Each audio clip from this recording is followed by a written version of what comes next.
हम दिल्ली गुड़गांव से चले थे और अब लगभग तमिलनाडु पहुंचने वाले हैं। और हाईवे इतने अच्छे हैं, हर जगह कम से कम 4 लेन 6 लेन या फिर 8 लेन भी। अभी मैं गाड़ी चला रहा हूं बेंगलोर से कोलार की ओर। तो आप सभी को बहुत नमस्कार, बहुत स्वागत है आपका इस ब्लॉग में। और हम आए हुए हैं कोलार। यह है जगह बहुत ही महत्वपूर्ण, क्योंकि यहाँ पर जो आपको सामने दिख रहा है वो नहीं, वो तो बच्चों के लिए खेल खेलने का है एक साधन, परंतु एक बहुत ही महत्वपूर्ण मंदिर है।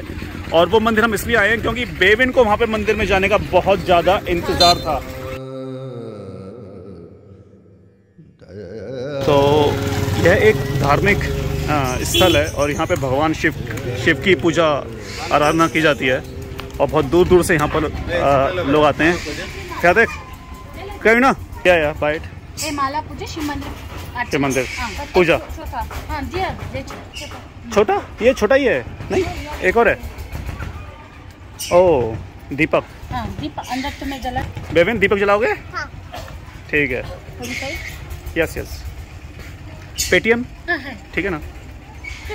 कितना ओके। पूजा की थाली के साथ प्रस्थान कर चुकी हैं मंदिर में।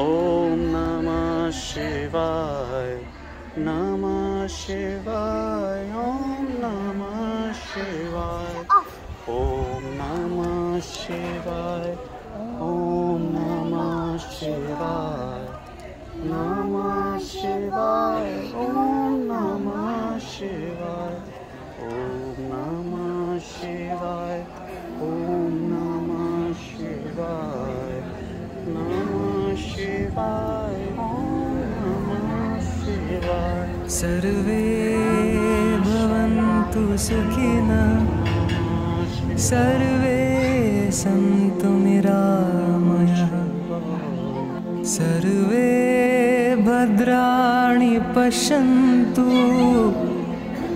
मा कश्चित् दुःखभाग् भवेत्, मा कश्चित् दुःखभाग् भवेत्। ओम नमः शिवाय। यह जो मंत्र है बेबिन को बचपन से ही बहुत पसंद है। और जहाँ तक इस मंदिर का प्रश्न है, तो कर्नाटक सरकार के डिपार्टमेंट ऑफ टूरिज़्म की जो वेबसाइट है उस पर मीनाक्षी गुप्ता ने एक आर्टिकल लिखा है। कोटि जो शब्द है कन्नड़ा में, उसका जो अर्थ है वो होता है करोड़, और कोटिलिंगेश्वर का अर्थ हुआ 1 करोड़ शिवलिंग। मीनाक्षी जी के अनुसार दुनिया का सबसे ऊंचा शिवलिंग यहाँ पर स्थापित किया गया है और 90 लाख से भी ज़्यादा अलग अलग आकार के शिवलिंग यहाँ पर हैं।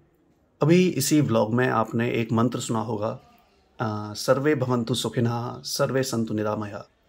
तो यह जो पूरा जो मंत्र है, इसका जो अर्थ है वो बहुत ही सुंदर है। एक हिंदू एक मंदिर में खड़ा होकर पूरी दुनिया के लिए प्रार्थना कर रहा है कि किसी को कोई कष्ट नहीं हो। यही हमारी संस्कृति है। और इस सब के बाद भी हमारी संस्कृति और हमारे इतिहास का इतना ज़्यादा उपहास उड़ाया जाता है कई सारे पश्चिमी देशों में। तो हम में से कई भारत को माँ बुलाते हैं। यह जो शब्द है माँ, इसके कई दृष्टिकोण हो सकते हैं, पर उनमें से एक दृष्टिकोण थोड़ा सा अलग है, वो मैं आपसे साझा करना चाहूँगा।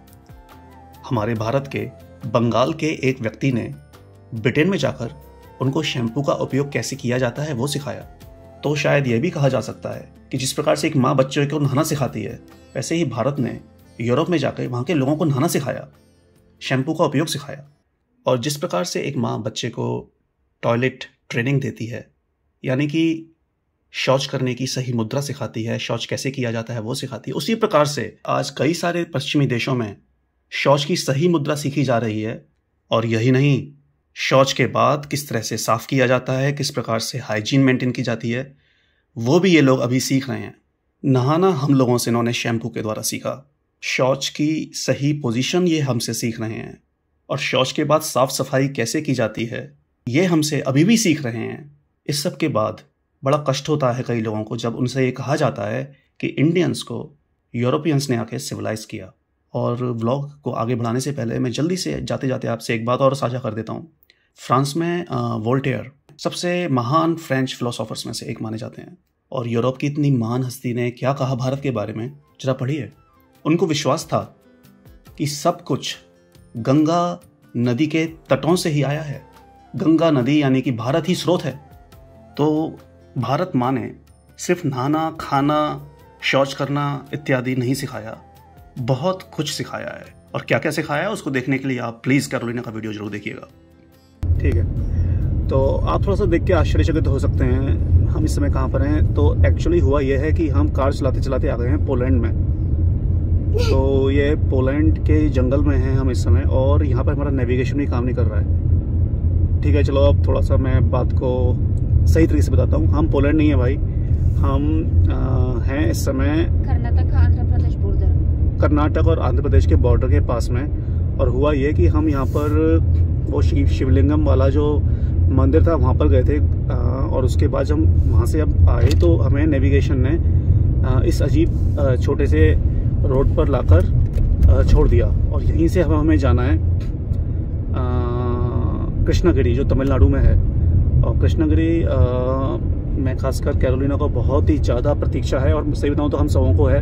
और वो है वहाँ पर एक इडली शॉप है, मुनगुन इडली शॉप, और मुनगुन इडली शॉप ऐसी कुछ नाम, मुरुगन। और वो बहुत ही ज़बरदस्त वहाँ की जो इडली वगैरह हैं, डोसा वगैरह है, और जो चटनीज़ हैं वहाँ पे कैरोलिना को बहुत पसंद है। हमने एक बार चेन्नई में खाई थी, तब से वो उसका इंतज़ार कर रही है कि कृष्णागिरी में तो और चीजें हैं।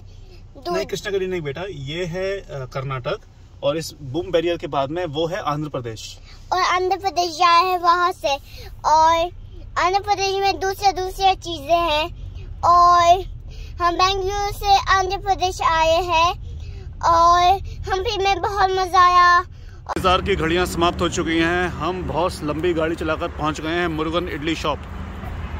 बाकी जहाँ तक डोसे की बात है तो भाई बेंगलोर में भी बहुत अच्छे डोसे मिलते हैं, खासकर जो बेन्नी डोसा, या फिर उसका मुझे ढंग से उच्चारण करना नहीं आता, बिन्नी या बटर डोसा जो भी बोलते हैं। मतलब वो डोसा अगर आपने खा लिया तो यूँ समझ लीजिए कि हमारे जो मतलब नॉर्थ में जो डोसे मिलते हैं ना, उनकी आप कड़ी निंदा कर दोगे।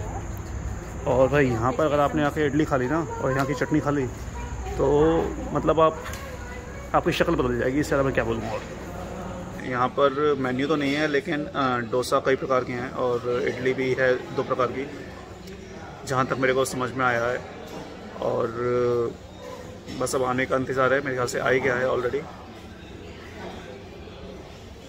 तो कैरोलिना ने जब पहली बार ये मुरुगन इडली शॉप की चटनी खाई तो आज तक उनको वो ये स्वाद याद है। This is one of the best places to have dosa and idli in the entire world. Do you know that? No. Where are you right now? Andhra Pradesh. नहीं बेटा, आप तमिलनाडु में आ चुके हो। हाँ? अभी है तमिलनाडु। क्या है ये? और ये एंड है रोड ट्रिप का? नहीं, ये रोड ट्रिप का एंड नहीं है, हाँ, लेकिन ये भारत का बिल्कुल दक्षिणी भाग है। तो यहाँ पर जो वेटर हैं वो समझ गए थे कि हम मतलब इस भाग से नहीं है भारत के, तो बहुत ही प्रेम से, बहुत ही सब्र के साथ, हमसे प्यार से उन्होंने मेरे को सारे मेन्यू समझाया। देखिए, देखने में बिल्कुल साधारण है पर आपको स्वाद नहीं बता सकता मैं। 4 तरह की चटनियाँ हैं और इन चटनियों का जो स्वाद है ना, ये देखिए इडली है 2 प्रकार की,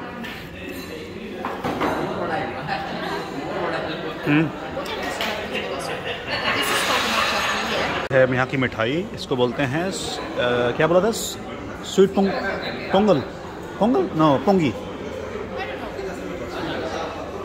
थोड़ा सा मैं इंटरनेट पे चेक करूँगा बाद में, उन्होंने बोला था, मैं समझ नहीं पाया, स्वीट पोंगल या स्वीट पोंगी। कैसा है ये?